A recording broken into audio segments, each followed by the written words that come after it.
everyone at Close to Broke. We are still in San Diego, not by the beach.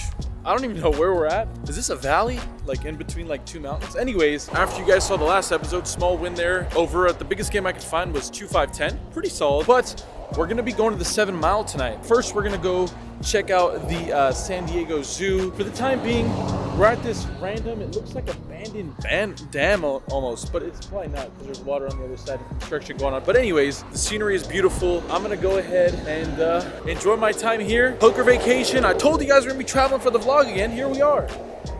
Let's go.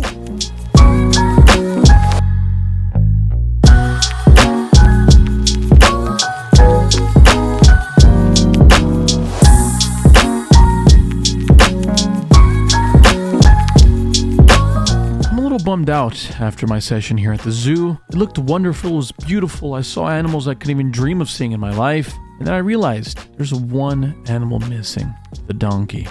Hopefully here at the Ocean's 11 casino I can find some. And if not, hey, I can pretend to be one.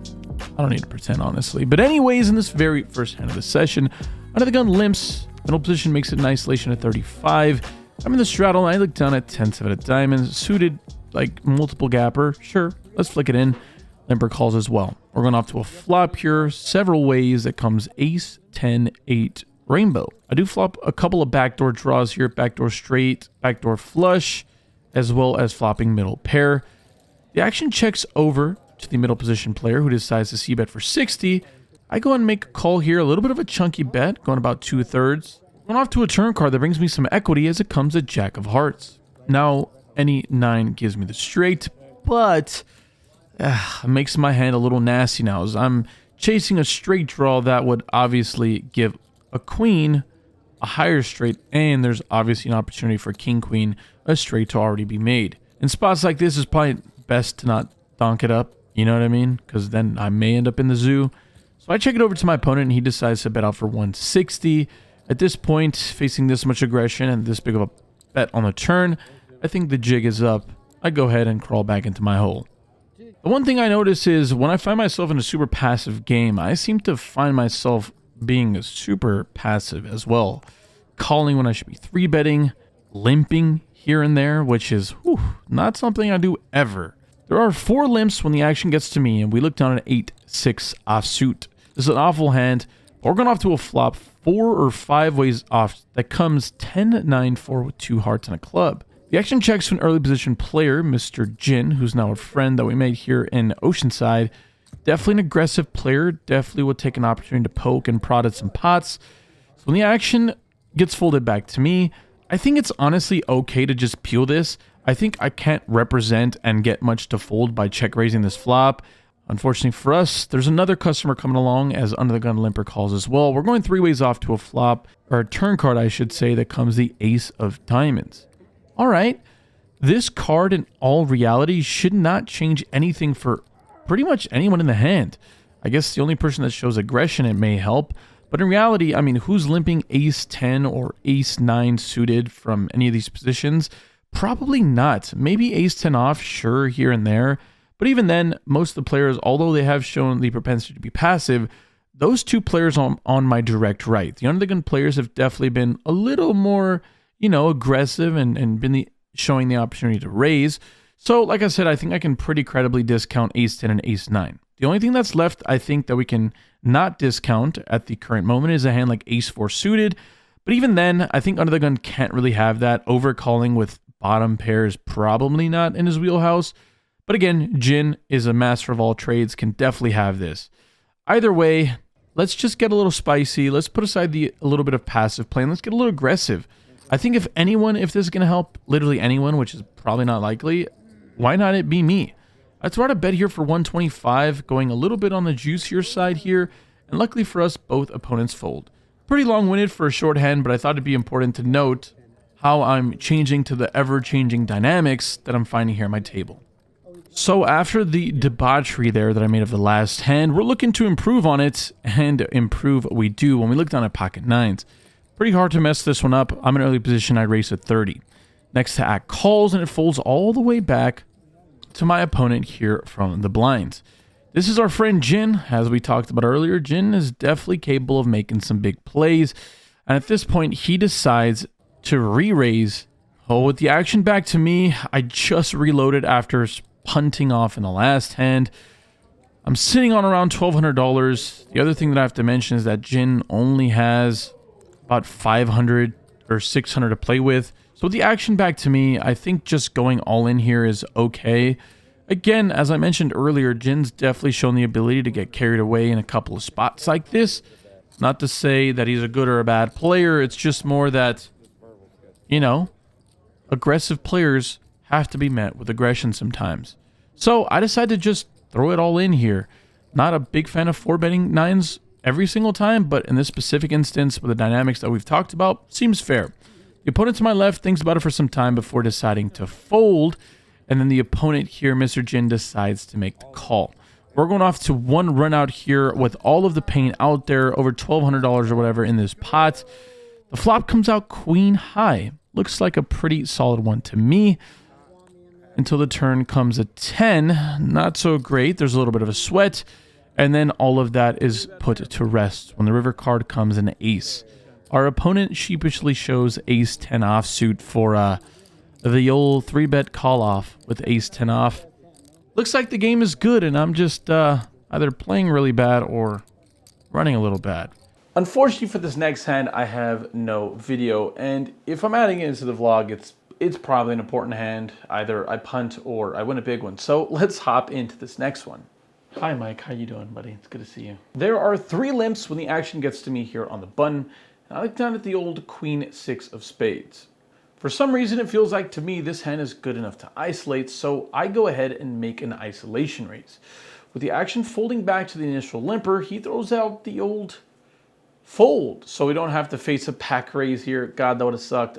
Wait, excuse me, Mr. Second Limper? The second limper throws out a back raise. That I didn't see coming. Doesn't feel like a really strong hand, although the old back raise limp is a pretty scary thing to see. It's not that frequently done from somebody that's not the initial limper. With all that being said, it's only like $100 so more for me to call, so why the hell not? My hand sucks, but I'm in position and it's only heads up. So I throw in the call here with the queen 6 of spades. Hard to defend this action, but here we go. Going off to a flop that comes out ace 5 deuce. We do flop ourselves a couple backdoor draws. And with the action checked over to me, I mean, at this point, we've got to rip something. We've got to pretend like we hit this board. This ace maybe is better for me than his limp raising range. I mean, outside of aces, maybe he has a hand like ace king sometime. I really don't know. It's hard to tell. Either way, I throw out a small bet here looking to take over the reins of the hand, show the aggression. And unfortunately, our opponent makes the call. Looks like we're going to need to catch some form of equity. And the turn card does none of that, as it comes the ace of clubs. A massive slap to my face right here. Massive. Almost broke my jaw. But at this point, once again, my opponent decides to check it over to me. Kind of a tough card to bluff on. It pairs the board, but I can't help myself, honestly. I've been super quiet for the entirety of this session. Haven't had many hands to play, so I was kind of just banking on my image at this point. Remember, these people, for the most part, don't know that I am I have a clinical disease of bluffing a lot. And I don't think they know that yet. Or at least they're not acting like that's the case. So I throw out a bet here for $300 some, and my opponent thinks about it for a bit before deciding to jam it in my face for $900. Yeah, hand caught in the cookie jar, $600, just flush straight down the drain. Never gonna see that again probably. So not great to say the least, but yeah, we lost that hand. Once again, we have another spot where the cutoff limps and the button limps, these are the two individuals that I mentioned that were super passive, like uber passive in the game. And I'm in the small blind and I look down at ace jack of clubs. Easy spot to defend. I'm actually going to make it a little larger considering how passive these folks have been playing. I make it $60 to go. Again, we can't totally incentivize these guys to limp call all day. We've got to make it a little more pricey, especially when I'm going to be out of position to every single person still left to act. Luckily for us, the action ends up folding only to the button, so we're going heads up to a flop that comes 10-9-3 with 2 diamonds and a club. All right, looks like a pretty good flop to me. I think at this point, down betting makes a lot of sense here. This is a board that I'll have good, range advantage, if that is even a thing, I guess, nowadays. I'm going to have 10s, 9s in my range for sure. I'm also going to have hands like queen jack as bluffs, and I think ace jack of clubs is a backdoor flush draw, backdoor straight draw on 2 overs. Can't be that bad. I throw it to bet for 40. My opponent makes the call.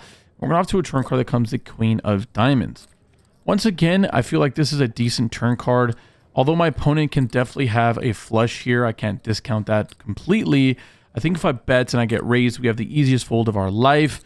And if not, we can still be drawing live to some outs with our straight draw, as well as the simple fact that, once again, I feel like we have a good range advantage on this board. If I'm going to have a hand like ace jack of clubs, damn sure as hell I'll have a hand like ace jack of diamonds.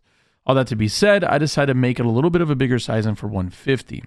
My opponent thinks about it, ponders for a bit before deciding to make the call. We're going off to a river card that comes the 5 of diamonds. There's a couple ways to go with this river. I think that in my immediate mind, checking seems like probably the best option, as I'm going to have a bunch of hands that are going to want to check call to protect myself and my entire, I guess, range with the way I played it. But in reality, I'm just clicking buttons. I'm just going off of complete flow.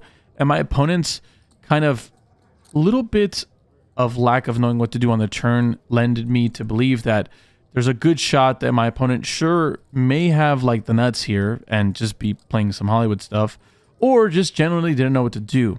And again, I think if I'm going to be blasting off, this is a reasonable combo to blast off with. I don't block any of my opponent's biggest draws, and I allow my opponent to still have a bunch of value that I think he can get away from.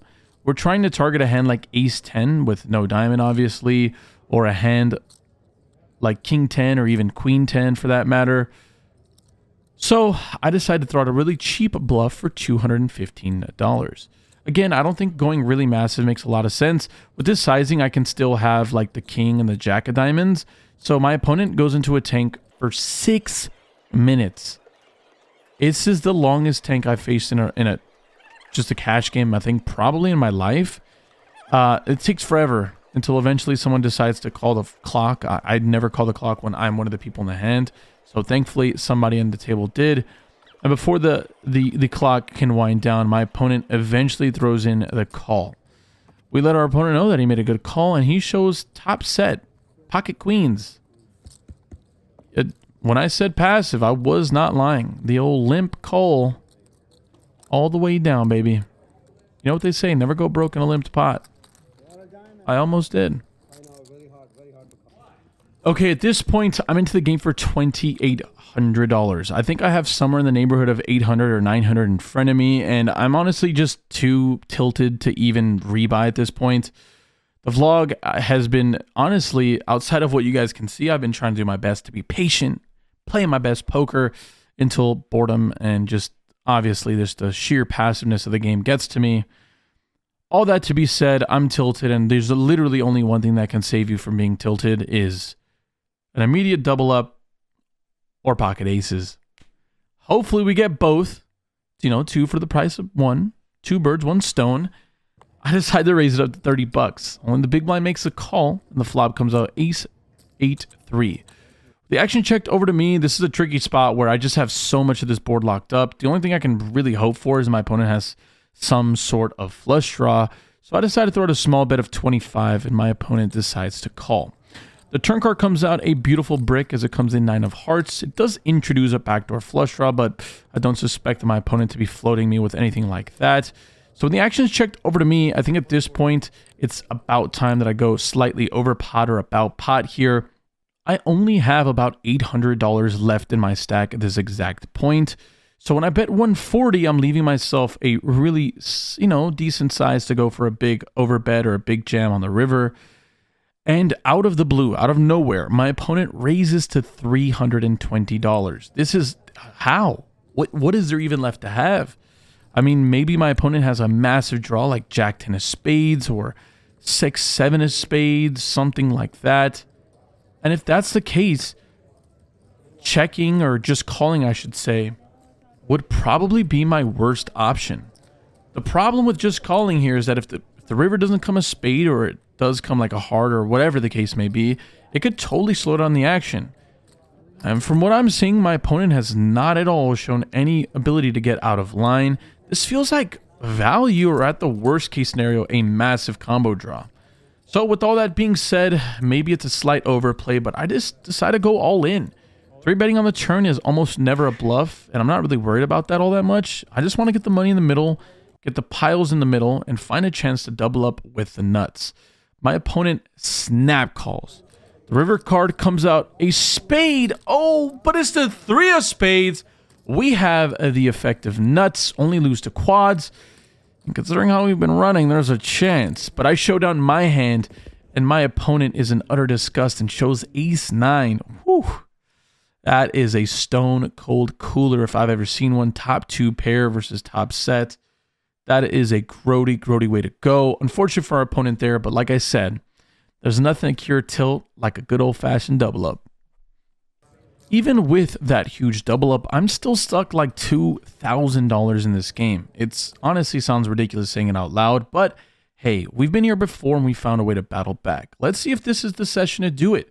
This seems like a good start. When the button raises to 35 and I'm in the straddle, I look down at pocket jacks. What a beautiful sight to see. This is the easiest 3-bet I'll find all night. I make it $150 to go. The button Mr. Jin makes the call. We're going off to a flop here that comes 10-7-7 with 2 clubs.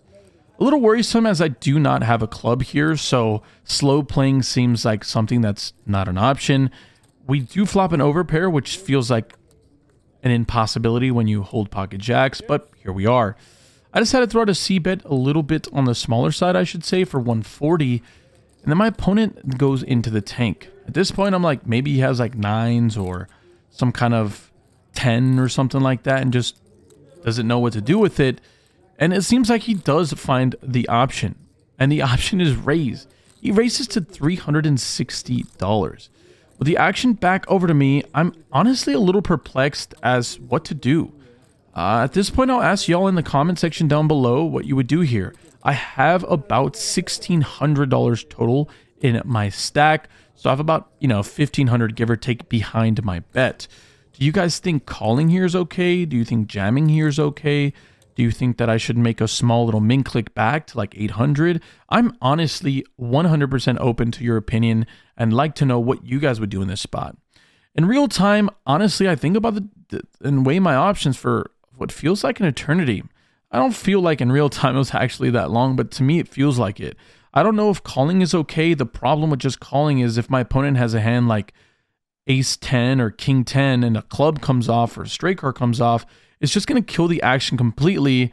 Or if my opponent decides to bluff at it with a hand like ace 10 or king 10 and a club or a straight draw comes out, I may have to hero fold.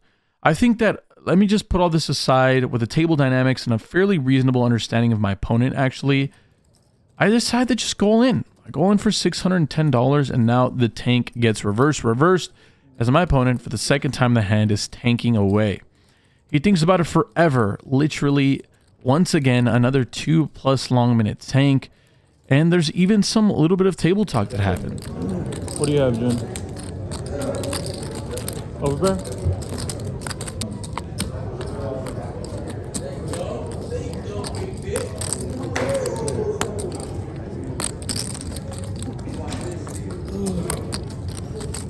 Now I have the TOTP, right? Top pair, top kicker? Yeah. Oh, you broke it down. It's definitely better than what I thought you had, I'll be honest. What's this? Much better than what I thought you had. I thought you had like a flush draw. Who? You. Oh, shit.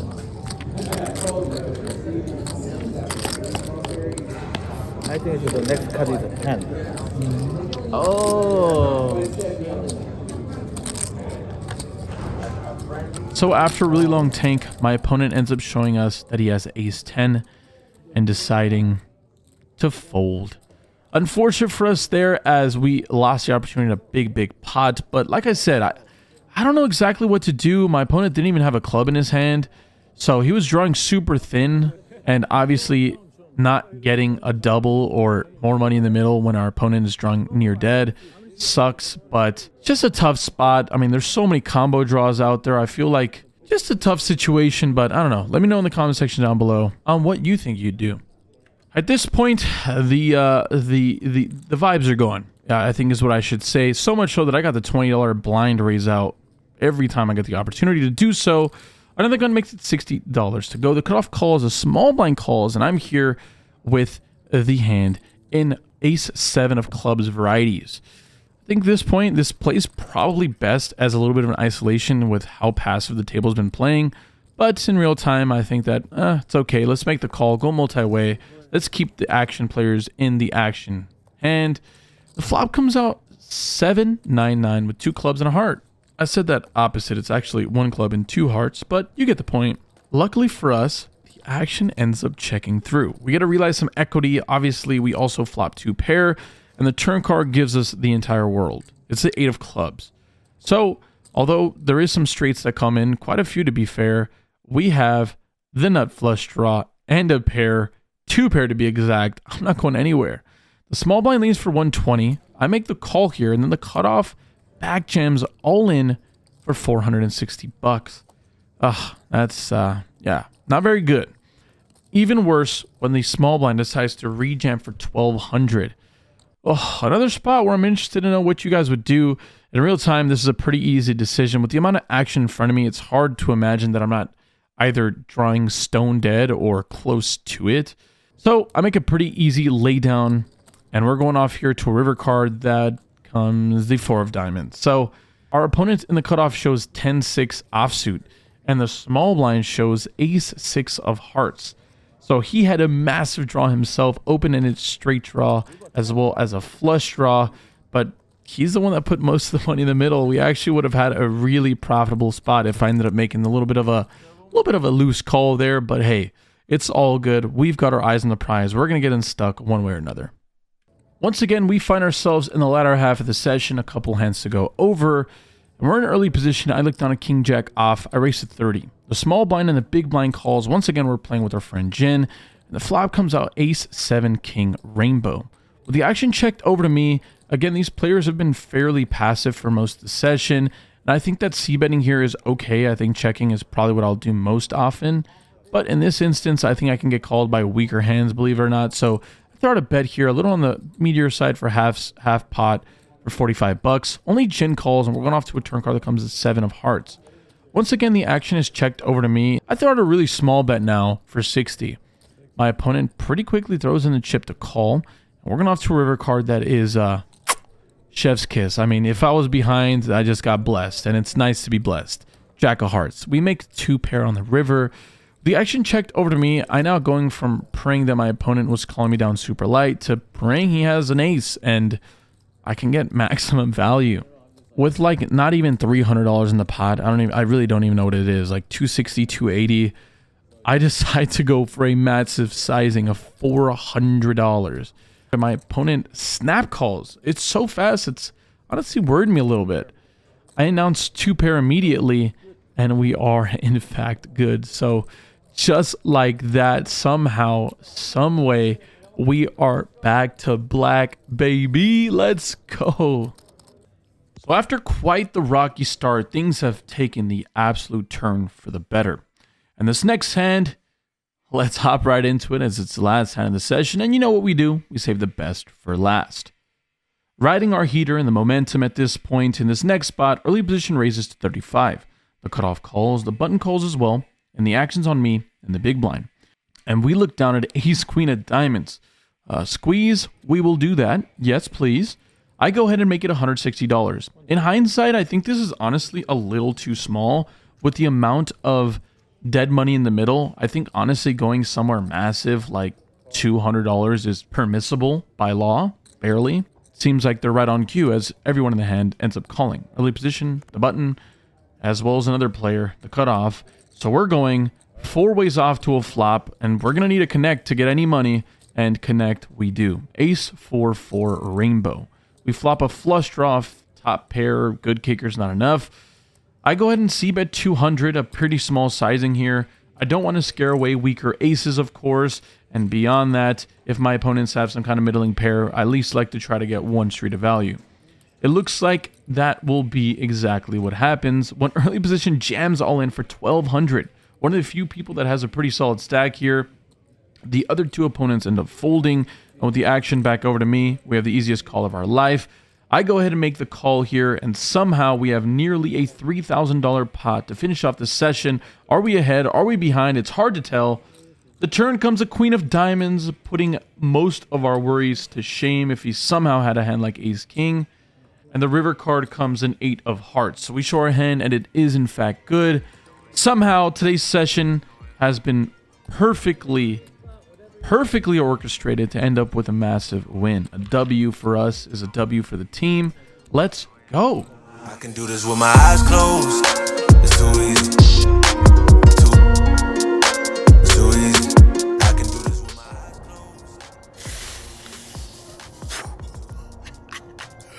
Woo! That was pretty cool. That was pretty cool. Wow.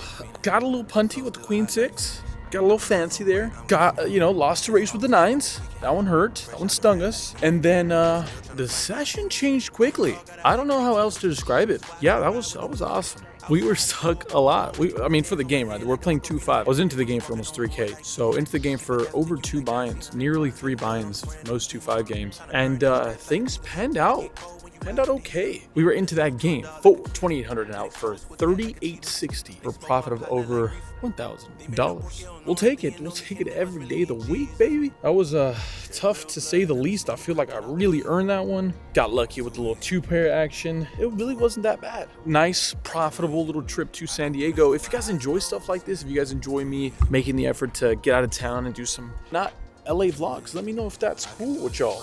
Yeah, let me know down in the comment section down below where you guys think I should play next. I've been thinking about doing another trip soon, but with the WSOP coming up around the corner, it's inevitable that you guys will be seeing me in a casino near you. Outside of that, there's not a whole lot more to talk about. I can't thank you guys enough for supporting the channel. As always, if you made it to this point of the video, make sure to click the like button down below. Also, big shout out to the Ocean's 11 property. They didn't pay me, but they also didn't harass me for doing my little thing, and their staff was outstanding. The dealers here are impeccable. Every single dealer, and we were playing at not great hours, was great. So shout out to them. Outside of that, you guys know where to find me on the Felt. Like Lady Casino, if you guys want to play in the private game, DM me, or you guys can send me a text. The phone number I always have listed. If you guys can't make it, you guys can always play with me on the Splash Squads, link in the top description. Have a great day. Thank you so much for watching. Stay happy, stay healthy, more importantly, y'all run to the tables. Doses. My partner like reefer. Dímelo porque o no entiendo, mi gente must really need Jesus. He shed real blood, I never seen the crypt and I believe it. It's too easy. Too easy. I can do this with my eyes closed.